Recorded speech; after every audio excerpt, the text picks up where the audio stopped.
Right, it's time to put Maggie Tortoise into hibernation.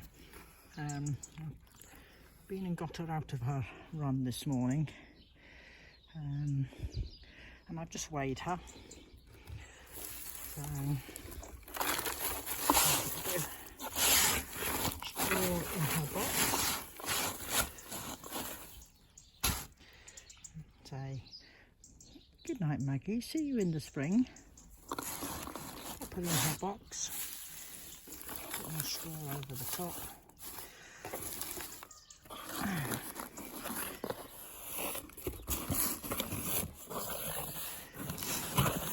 Close her up.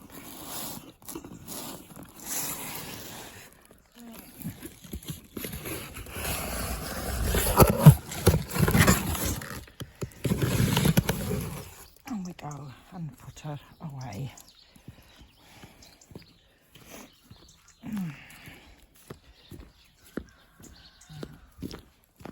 We've just had our first frost of the season, and that is usually when I pop her into hibernation.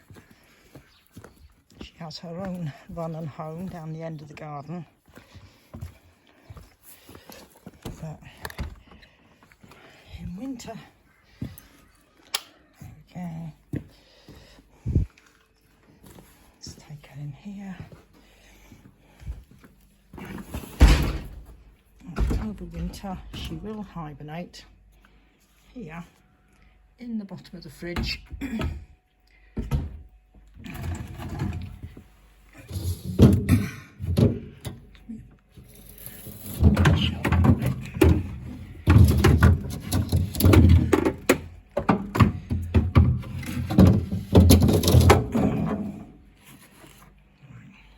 There we go. Sleep well, Maggie. So that's it, she's in the bottom of the fridge. Why do we keep her in the fridge? The fridge will stay at a constant cool temperature, which means there's not going to be any warm days where she'll wake up early. And I've hibernated in the fridge, or let's say we had Flash when he was 6 years old. We lost him when it was a beast from the east. That was 2016, and he was 21 then. And we've had Maggie for a few years now. So that's Maggie in hibernation.